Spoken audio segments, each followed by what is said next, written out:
Imagjinoni ne shkojmë në 11 maj, si të çoroditur, hymë në, jo ne këtu, po flas teorikisht, hymë në zgjedhje dhe vazhdojmë diskutimin.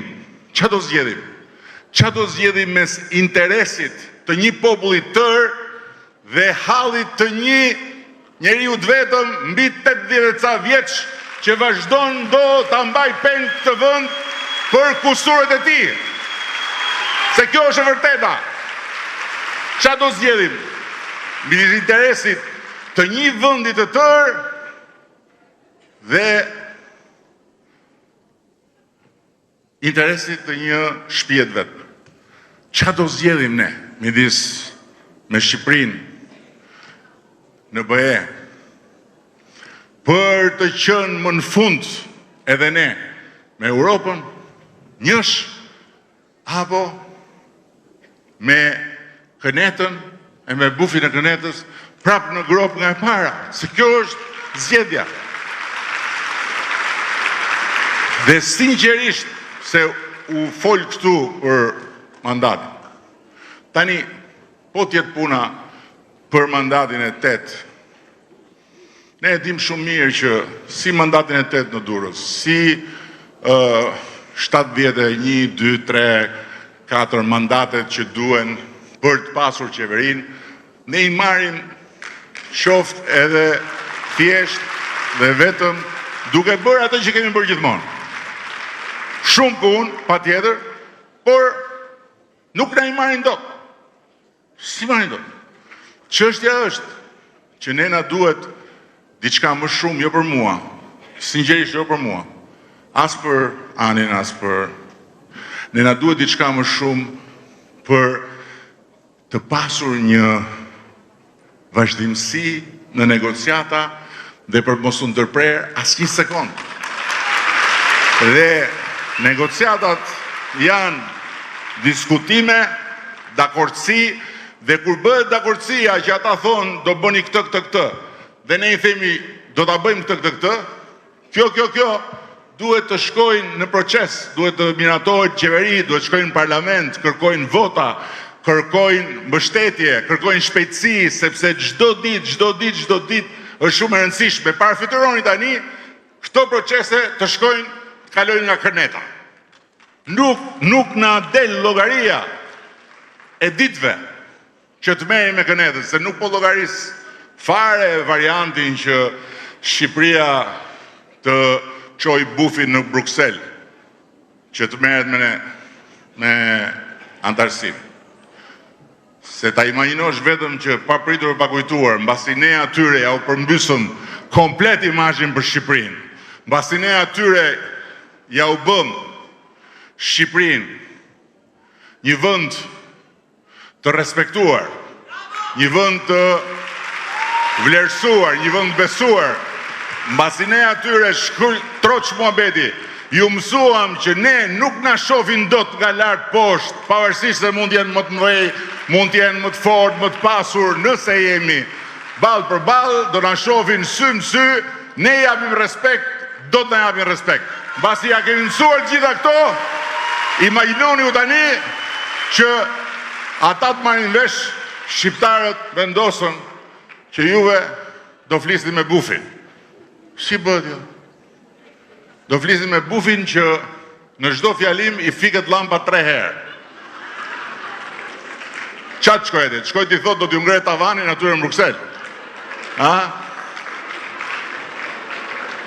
Këtë nuk po e llogaris. Dhe tjetra që është shumë e rëndësishme. Ne na duhet që të kemi parasysh në 16 maj në Tiranë, te shehi Skënderbej, do vi gjithë Europa. Jo vetëm Bashkimi Evropian. Jo vetëm Bashkimi Evropian. Po do shkulen të gjithë nga Londra, në Ankara, në Baku, në Kiev, Stockholm, gjithë. BE dhe jo BE, të gjithë ata që janë antarë të Këshillit të Evropës. Do vinë të gjithë atje, te Skënderbeu, te profeti i historisë tonë kombëtare. bashkë me sekretarin e përgjithshëm të NATO-s, bashkë me drejtuesit kryesor të bankave të zhvillimit gjithë. Tani, e kuptoni nëse çfarë ndryshimi ka nëse ata zbresin.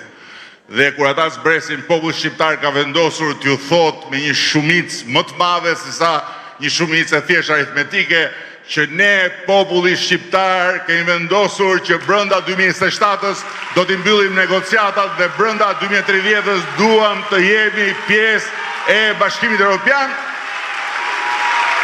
Është shumë e qartë.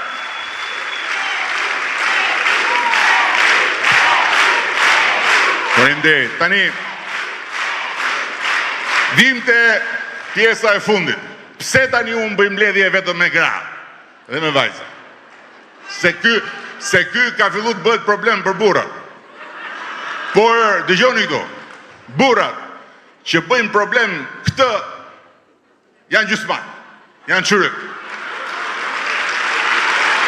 E dim se janë çyryk. Se dhe unë, nëse nuk kuptoj rolin e gruas time dhe nuk kuptoj pozicionin tim në krah të saj, unë jam gjysmak, jam çyryk. Dhe Shqipëria, po ju them Shqipëria, përpara se ne të bënim këtë revolucion dhe të hapnim rrugën për kaq shumë gra që të hynë në procese vendimarrëse, ishte një vend gjysmak, sepse pjesën vitale të domosdoshme, gjysmën më të mirë të saj nuk e kishte në funksion, përkundrazi e shtypte, e diskriminonte edhe e anashkalonte. Shkove, kjo është e vërteta. Kjo është e vërteta. Kur ne kemi filluar këtë rrugë në Partinë Socialiste, se s'po llogarisa Këneta burra dunjaja. Keni pa? Këneta, lëri ata tamam. Mire ke, lëri, varja, burra, gjithan. Po në Partinë Socialiste kishte 12% gra. 12%, 90% burra, të merë. Imaginoni ju tani të keni në shtëpi 9 burra dhe t'jeni vetëm. Një edhe mezi. Imaginoni të keni 9. Kështu imaginoni sikur shtëpia juaj të ketë 9 burra edhe ju aty tek poll. Çfarë ti bësh atë shtëpia? Kështu ishte Shqipëria. Partia Socialiste 12%. Sot kemi 40% gra.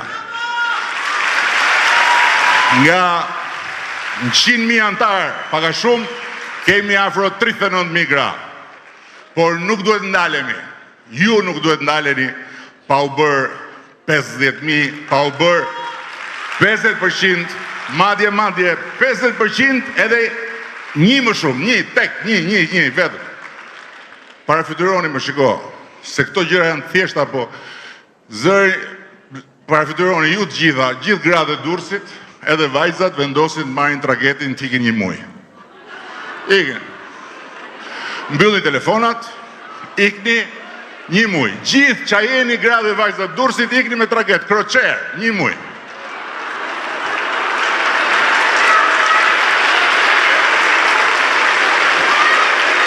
Parafytyroni tani, kur ktheheni në Durrës, qa gjeni këtu? Qa gjeni këtu? Qa të them, të merë. Burra duke ardhë vërdalë që vetëm bishti nuk ju ka dalë akoma. Të merë.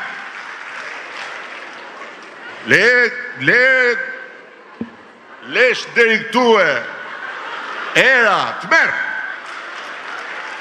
Parafytyroni të kundërtën, po sikur të hikin gjithë ata, qa gjenë Durrësin asë gjë. Madje jo nuk e gjenë asë gjë. Sikur të hikin një muj burrat nga Durrësi, komplet gjithë, t'jenë vetëm gratë e vajzat, në Durrës e para nuk ka më asnjë të deur. Asnjë. E dyta s'ka më asnjë sherr me të shame nga ato.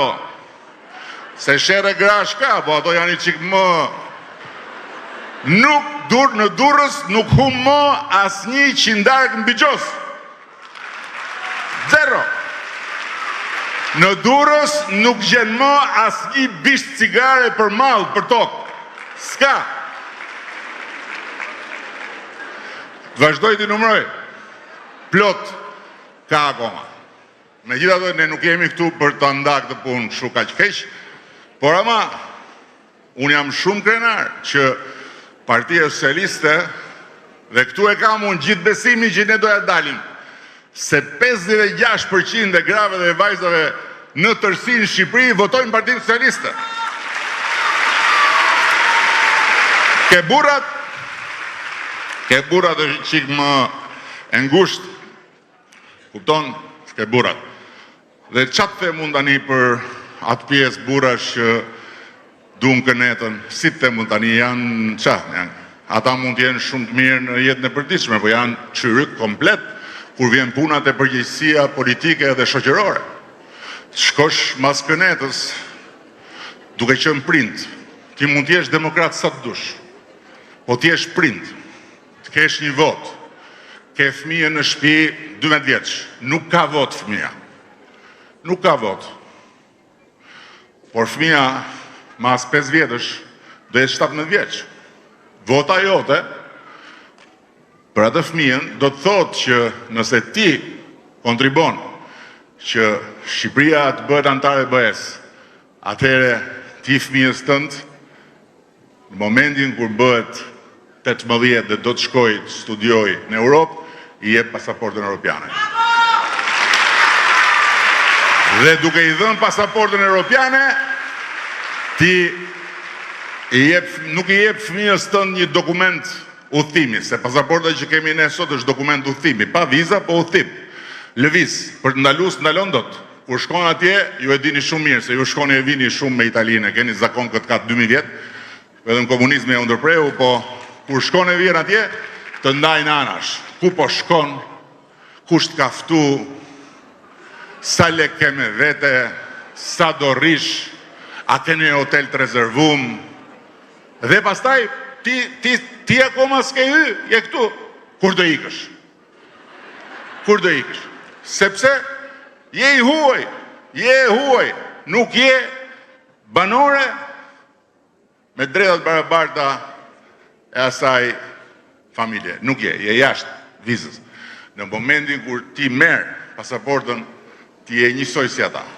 Dhe fëmia, dhe sinqerisht ja u them gjithë prindërve demokrat, atë vot nuk e keni tuajën ju atë vot e keni dhe të fëmijëve.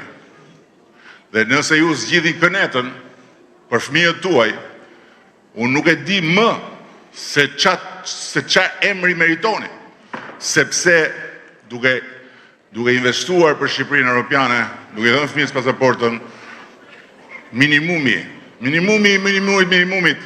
student në Europë, fëmija, nuk do të detyroj ty të paguash 10 herë më shumë se sa një student atje.